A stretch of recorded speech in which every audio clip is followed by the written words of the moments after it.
श्रीमद् उत्तराध्ययन सूत्र की वाचना में 33 अध्ययन आप श्रवण कर चुके हैं। 34वां और 35वां अध्ययन आप आज श्रवण करेंगे। 34वां अध्ययन, इस अध्ययन में कुल 61 गाथाएं हैं और 61 गाथाओं में लेश्याओं का वर्णन किया गया है। लेश्या क्या है? लेश्या हमारे मन के भाव हैं। जिस व्यक्ति के जैसे भाव होते हैं उसकी वैसी ही लेश्या होती है। भावों का वर्गीकरण 6 प्रकार से किया गया है, तो इसीलिए 6 प्रकार की लेश्या बताई गई है। 3 लेश्याएं अशुभ हैं और 3 लेश्याएं शुभ हैं। कृष्ण लेश्या, नील लेश्या, कपोत लेश्या, तेजो लेश्या, पद्म लेश्या और शुक्ल लेश्या। इनमें सबसे अधिक निकृष्ट जो है वो कृष्ण लेश्या है, फिर उससे कम नील लेश्या, फिर कपोत लेश्या। यहाँ तक भावों की अशुभता रहती है, इसीलिए अशुभ लेश्याएं इनको कहा गया है।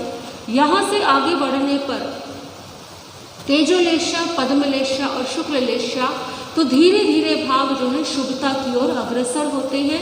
इस कारण से इन्हें शुभ लेश्याएं कहा गया है।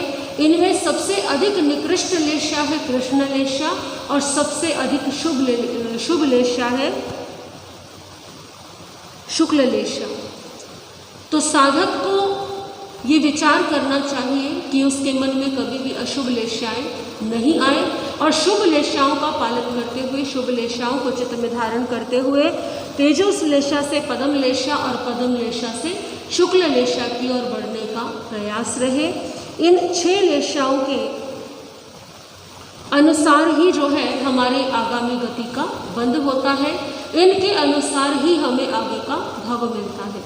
मूल पाठ को श्रवण करेंगे। 61 गाथाएं इस अध्ययन के अंदर हैं। बोले भगवान महावीर स्वामी की। 34वां अध्ययनम लेशाध्ययनम, चतुस्त्रिश अध्ययन लेशाध्ययन। लेशाध्ययनम पवखामि आणुपविंचः कमं क्षणं पिकं लेशाणम् आणुभावे सुनेह मे नामायि वर्णरसगंध फास परिणाम लक्षणं ठाणं ठीगं चाऊं लेशाणं तु सुनेह मे किन्हा नीलाय कौये तेओपम हतहे व्यय सुख लेसाय छटाऊ नामायिं तुजः कमं जीवो ये निध संकासा गवल अर्टगन सन्निभासन हंजन जन निभा किन्ह लेसाऊ वर्णो नीला आसो संकासा चास पिछ समपभा वेरुलिये निध संकासा नीला लेसा उवर्णो अयसि पुप संकासा कोई लक्षद सन्निभा परे वयग विनिभा काऊ लेसा उवर्णो हिंगोलुये धाऊ संकासा तरुणा इच सन्निभा सोये तुंड पाई वनिभा तेऊ लेसा उवर्णो हरियाल भेय संकासा हलिदा भेय सन्निभा सणा सण कुसुम निभा पमले साऊ वर्णो शंख कुंद संकासा किर पुर समपभारय हर संकासा सुकले साऊ वर्णो जहा कड़ुबे तुर सरगो निंबर सो कड़ुये रोहिणी हर सोवा तो भी अनंत गुणो रसो उकिन्हाय नायवो जहा ते गुणय से रसो तिखो जह हत पिपीलिएवा ये तो भी अनंत गुणो रसो ये नीलाय नायवो जहा तरुण अम्बरग रसो तुवरक चिट्ठ से वावी जरिसो ये तो भी अनंत गुणो रसो उकाओ ये नायवो जहा परिणय अंबगरसो पक विठ से वावी जरिसो ये तो भी अनंत गुणो रसो ते नायवो वार वारुणीय वरसो विविहान व्यास वण जरिसो महू मेरगस वरसो एतो पम्हाय परिणम खजूर मुदिय रसो खीर रसो खंड सकर रसो वाय तो भी अनंत गुणो रसो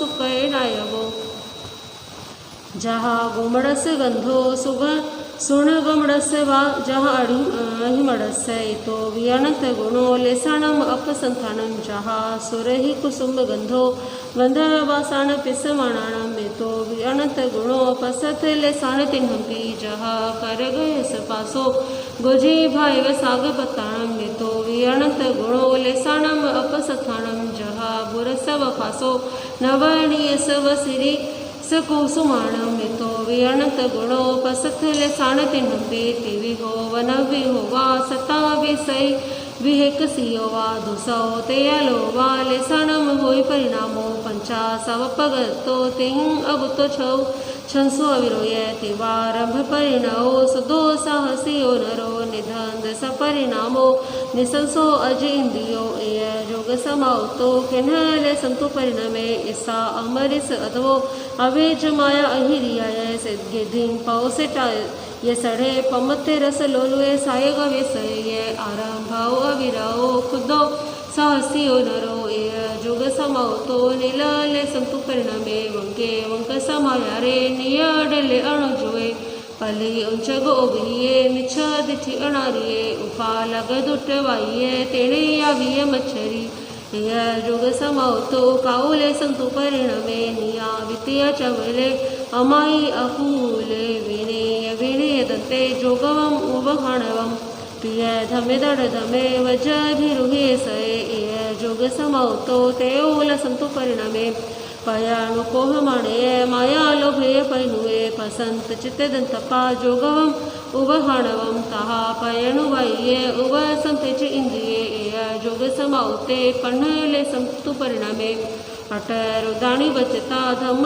सुकाणु ठाये पसंत चित्ते दंतपा समीय गुते गुते हेम सरागे वियरागे उभ संतेचे इंद्रिये जोग समाउतो सुकले संतु परिणमे असंख्य जाणो सपेने न उसपेने जे समया संखा इय लोगा लेसाण हुंती ठाणाए मुहूर्त दंतु जहना तेते सम सागरा मुहूर्त अहिया उपोसा होई थी नयवा किणले साए मुहूर्तम तुजहन्ना दस उदहि पलियम संख मगभागम अभिया उपोसाठ होई थी नयवा नीलले साए मुहूर्त दंतु जहना तिन्न उदहि पलियम संख भागम अभिया उपोसा हुई थी नयवा हुकाहुले साए मुहूर्त दंतु जहन्नया दो दहि पलियम संख भागम अभिया उपोसा होई थी नयवा तेउले साए मुहूर्त दंतु जहन्ना दस होती सागरा मुहूर्त अहिया उपोसा होई थी नयवा पमले साए मुहूर्त दंतु जहना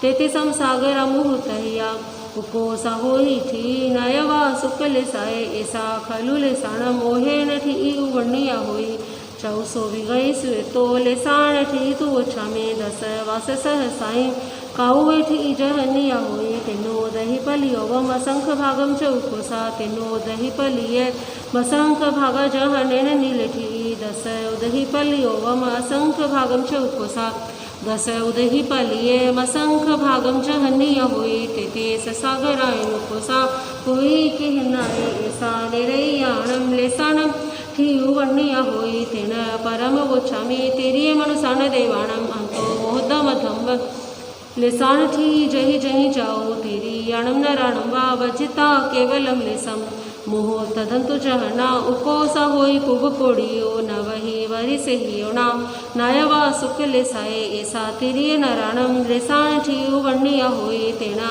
परम ओछामी लेसान ठीयु देवाणम दस वास सह साइम किन्हाए ठी जहनिया होई पली अमसंख मई जमो उकोसा होई किन्हाए जा किन्हाए ठी खलु उकोसा साउ साय में मबहिया जहाने नम नीलाए पलियम संकम तो उकोसा जाने लाए ठी खलु उकोसा साउ सहम समय मभिया जहाने नम कावे पलियम संखम चक्कसा तेणम परम गोछामी तेओ लेसा जरा सुर गणानम भवन नवाईवाण मंतर जोई से वे माणियाणम च पली ओवम जहना उकोसा सागरा उदुनिया पलियम संख निष्के जणम होई भोगेण ते हुए दस वास सह साईं ते हुए ठी जहनिया होई दुनो दही पलियो वम असंख भागम च उपोसा जाओ ते हुए ठी कलु उपोसा साउ समय मभैया जहाने नम पम्हाय दसु मोहोत ही आयम च उपोसा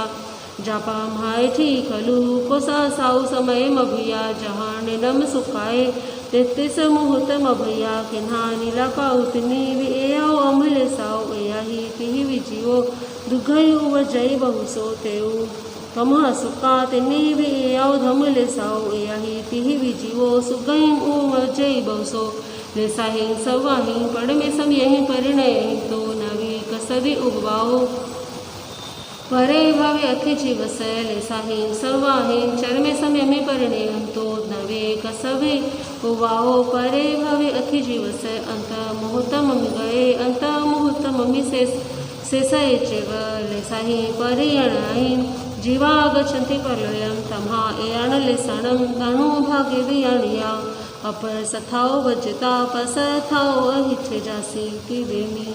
बोले भगवान महावीर स्वामी की। लेशा अध्ययन, इस अध्ययन में 6 लेशाएँ जो है बताई गई हैं। 6 लेशाओं का एक उदाहरण के द्वारा जो है समझाया गया है। 6 लेशाओं को आपने स्थानकों में अनेक जगह पर एक चित्र देखा होगा जिसमें एक वृक्ष बना हुआ है और अलग अलग लोग जो है अलग अलग प्रकार से उस वृक्ष से फल प्राप्त करने का प्रयास कर रहे हैं।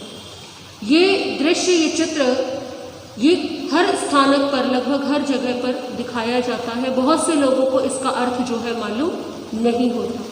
ये हमारे भावों का निरूपण करता हुआ, हमारे भावों को दर्शाता हुआ चित्र है। उदाहरण देकर के इसे समझेंगे कि एक बार 6 मित्र थे, 6 व्यक्ति थे और वे 6 व्यक्ति जो है किसी मार्ग से जा रहे थे। भूख लगी, रास्ते में एक वृक्ष देखा, वृक्ष पर फल लगे हुए, उदाहरण के लिए आम लगे हुए थे। फल लगे हुए थे तो उन 6 ने देखा अब भूख भी लगी है और सामने क्या है, वृक्ष है जिस पर फल लगे हुए हैं, तो आकर्षित हुए वृक्ष की ओर। तो उनमें से एक ने सुझाव दिया कि हमें बहुत भूख लगी है, एक काम करते हैं, इस वृक्ष को क्या करते हैं, काट दें, फिर अपनी भूख मिटा लें। यानी कि पूरे के पूरे वृक्ष को ही क्या कर दिया जाए। दूसरे ने सुझाव दिया कि नहीं, पूरे वृक्ष को क्यों काटे हम एक काम करते हैं, एक बड़ी सी डाल को तोड़ लेते हैं और उससे हम सबका काम हो जाए। तीसरे ने सुझाव दिया कि डाल को तोड़ने की भी आवश्यकता नहीं, जो टहनियाँ लगी हुई हैं जिन पर फल लगे हुए हैं हम वो टहनियाँ तोड़ लेते हैं, बड़ी शाखा नहीं तोड़ते, छोटी शाखा तोड़ लेते हैं। चौथे ने सुझाव दिया कि नहीं, हम एक काम करते हैं, जो टहनियाँ जिन पर फल है हम केवल वही उतना ही भाग ले लेंगे। पूरी टहनी पर तो अनेकों फल आने की संभावना और भी है। पांचवें ने सुझाव दिया कि हम एक काम करते हैं, हम वृक्ष पर जो पके हुए फल हैं हम केवल वो ले लेते हैं। छठे ने और महत्वपूर्ण सुझाव दिया कि वृक्ष ने कुछ फलों का स्वयं त्याग कर दिया। कोई भी वृक्ष पर जब फल पक जाता है तो वो सहज ही टूट करके नीचे गिर जाता है।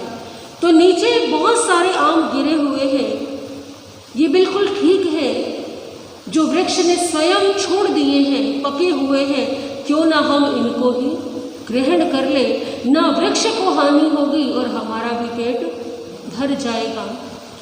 खाने सभी को फल है, परंतु सबके भाव क्या है, अलग अलग। व्यक्ति कितना खा सकता है, जितनी उसको भूख होगी। आप एक समय में कितनी रोटी खाएंगे? हो सकता है किसी को 2 रोटी खानी हो, किसी को 4 खानी हो, परंतु एक समय में व्यक्ति कितना खा सकता है? सीमित ही खा सकता है। परंतु भाव कैसे होते हैं? सबके भाव ऐसे नहीं होते कि मुझे एक समय में, आपने देखा होगा जब लोग जाते हैं होटल्स में, कार्यक्रमों में, तो उन्हें विवेक नहीं होता। खाने का जब समय होता है तो अपनी प्लेट लेते हैं और पूरा का पूरा भर लेते हैं। इतना भी नहीं मालूम कि इतना हम खा भी नहीं पाएंगे। थोड़ा सा खाया जाता है और उसके बाद वो सारा व्यर्थ हो जाता है। हमारे भाव जो है, पहले वाले व्यक्ति के भाव कैसे हैं? मेरी भूख शांत हो जाए, चाहे पेड़ ही क्यों ना काटना पड़े। कृष्ण लेशा वाला व्यक्ति कैसा होगा? उसके विचार कैसे होंगे? ऐसा नहीं कि कोई वृक्ष काटे तो ही कृष्ण लेशा वाला, जिसमें अपने छोटे से लाभ के लिए किसी व्यक्ति, किसी जीव के बहुत अधिक हानि करने को व्यक्ति तैयार है। यानी कि बस क्या होना चाहिए, मेरा काम होना चाहिए, चाहे उसके लिए कोई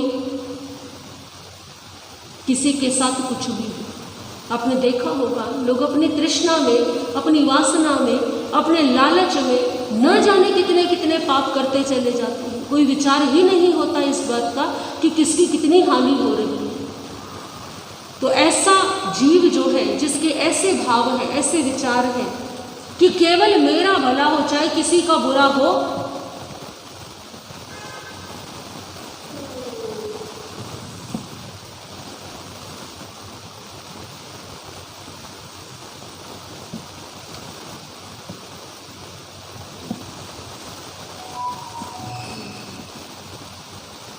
अपने क्षुद्र लाभ के लिए किसी के जीवन की हानि करने को भी तैयार हो जाते हैं लोग। तो ऐसे जीव जो है कौन सी लेशा के कहलाते हैं? कृष्ण लेशा। फिर थोड़ा और कम स्वार्थ हुआ, कम लालच हुआ, फिर थोड़ा और कम हुआ, फिर जैसे शुभ लेशाएं आई तो व्यक्ति के भाव कैसे होंगे कि नहीं, मेरा लाभ तो हो, लेकिन कैसे हो कि सामने वाले की भी ज़्यादा हानि ना हो। फिर और शुक्ल लेशा में तो भाव क्या होंगे कि किसी को भी कोई भी कष्ट ना हो, मेरे कारण, मेरे माध्यम से किसी को कोई हानि ना हो, किसी को कोई कष्ट ना हो। आपके आसपास कोई जीव आपको ऐसा दिखाई दे जिसके भाव ऐसे हो, जिसका चित्त इतना स्वच्छ हो, इतना निर्मल हो कि उसे अपने लाभ के लिए किसी की हानि करना स्वीकार्य नहीं हो, जिसका चित्त इतना उच्च भावों से भरा हुआ हो कि ठीक है मेरा कोई कार्य है, परंतु उस कार्य के लिए किसी को कष्ट हो ये मुझे स्वीकार नहीं, तो समझ जाइए उसकी लेशा कैसी है, शुभ लेशा है। और यही शुभ लेशा धीरे धीरे शुक्ल लेशा में परिणत हो जाती है। तीर्थंकरों का जीवन कैसा होता है? आपने अभी भगवान महावीर जीवन यात्रा आप श्रवण कर रहे हैं। प्रभु को भिक्षा लेनी है, प्रभु को आहार करना है, तो प्रभु जाते हैं भिक्षा के लिए। मिल गया तो भी ठीक है और नहीं मिला तो भी ठीक है। ये है शुक्ल लेशा कि स्वतः जो प्राप्त हो जाए, जो बिना किसी को हानि पहुंचाए, बिना किसी को कष्ट दिए, बिना किसी के हक को लिए जो कार्य हो जाए, जो प्राप्त हो जाए, जीवन के लिए उतना ही पर्याप्त है। ये शुक्ल लेशा है, ये शुभ लेशा है। तो व्यक्ति के भाव कैसे होने चाहिए? ऐसे ही होने चाहिए। यदि व्यक्ति स्वार्थ में अंधा हो जाता है तो वो अशुभ लेशा वाला हो जाता है। इस संसार में जितनी भी हिंसा है, जितना भी अधर्म है, जितना भी पाप है, यदि आप विचार करेंगे, चिंतन करेंगे तो आप पाएंगे इन अशुभ लेशाओं के कारण ही इस संसार में हिंसा और अधर्म और पाप है। यदि व्यक्ति की लेशाएं शुभ है तो व्यक्ति पाप कर ही नहीं सकता, व्यक्ति अधर्म कर ही नहीं सकता, किसी दूसरे का हक नहीं छीन सकता।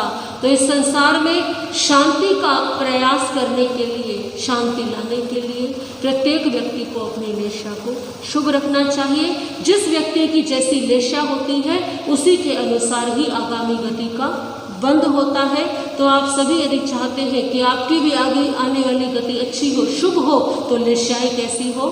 पवित्र हो, शुभ हो, स्वच्छ और निर्मल हमारे चित्त के भाव हो, क्योंकि जैसे चित्त के भाव होंगे वैसे ही कर्मों का बंधन होगा। ऐसा प्रभु महावीर ने इस 34वें अध्ययन में फरमाया है।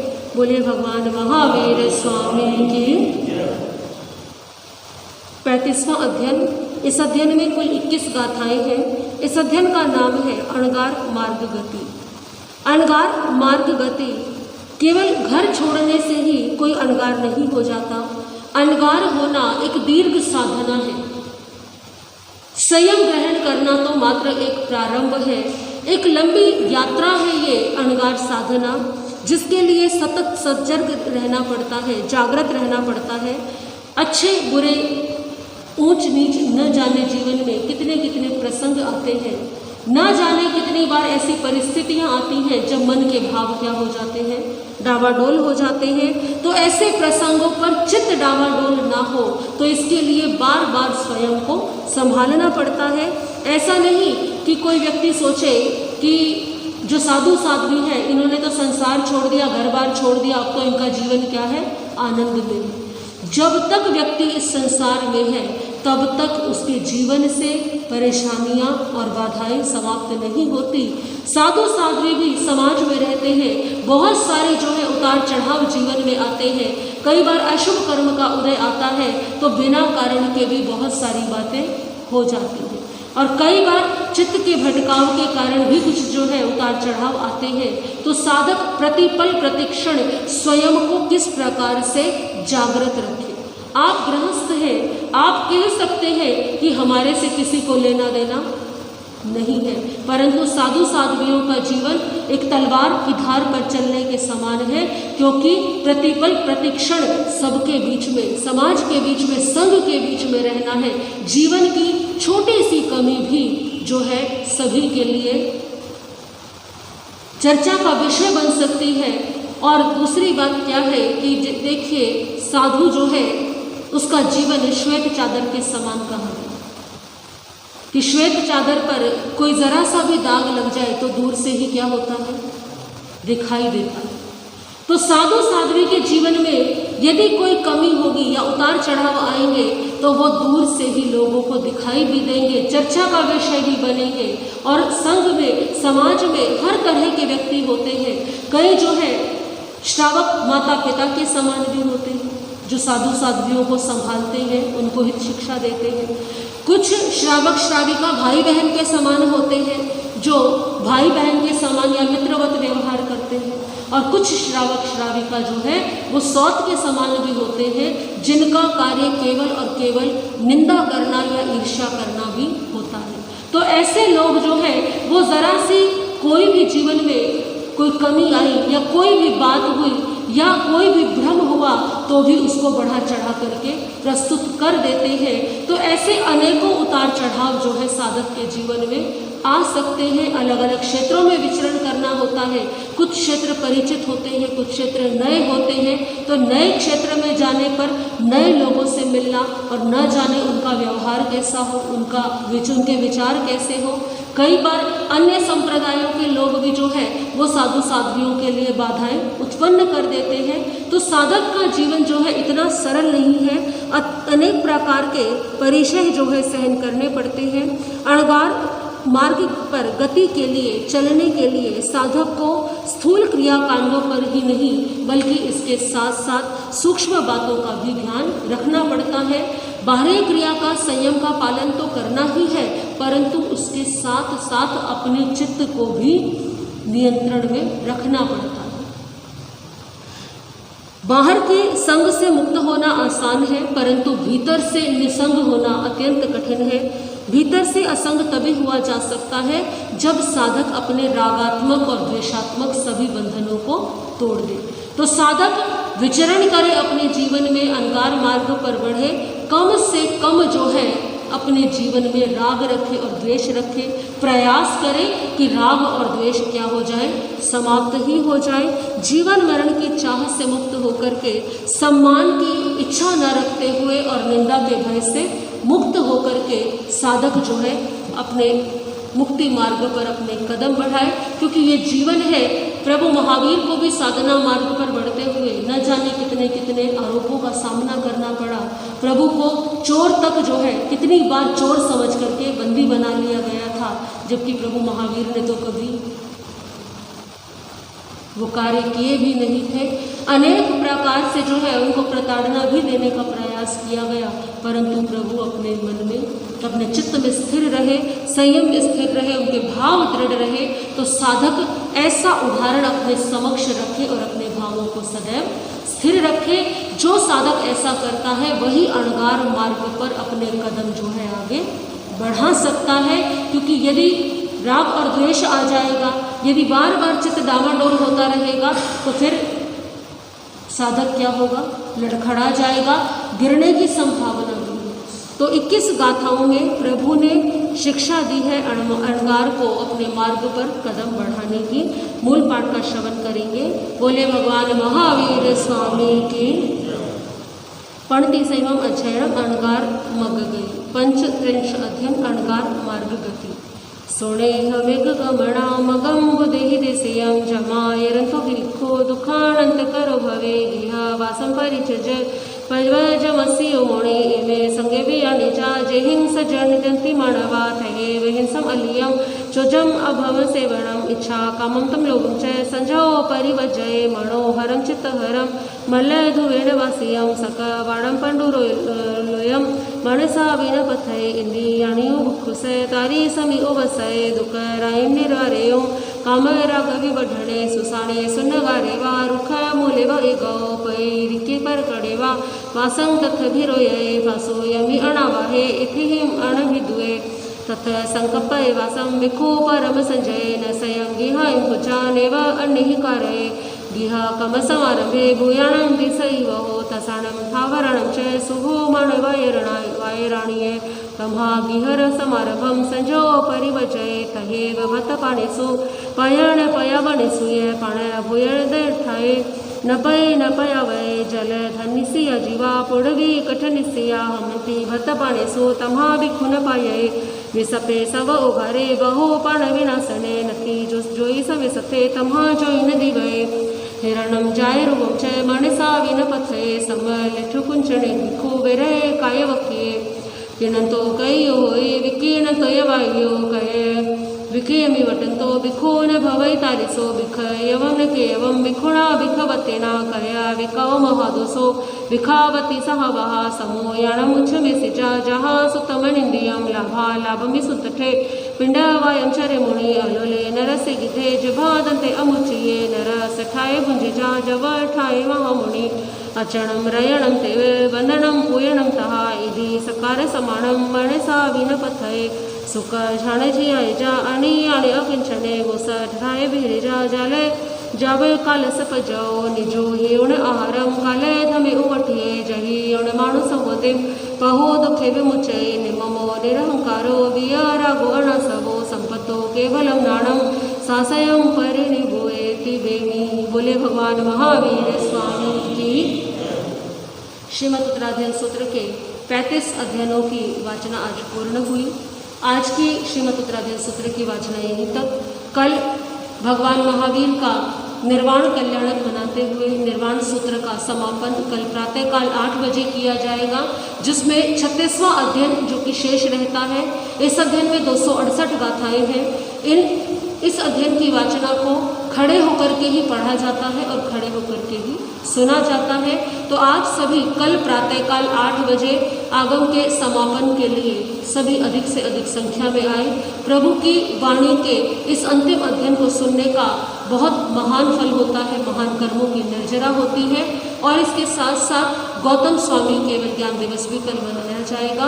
तो आप कल जो है 36वें अध्ययन की वाचना आप श्रवण करेंगे और कल श्रीमद् उत्तराध्ययन सूत्र की वाचना पूर्ण होगी। सभी हाथ जोड़ेंगे। श्री आगमित हुए प्रणतम जास्तगम्यर्थम शांति विषय चमदह चमदिनकरम जगरम कालिंदर्जो सच्छान तस्मिच्छामि। बोले भगवान महावीर स्वामी की।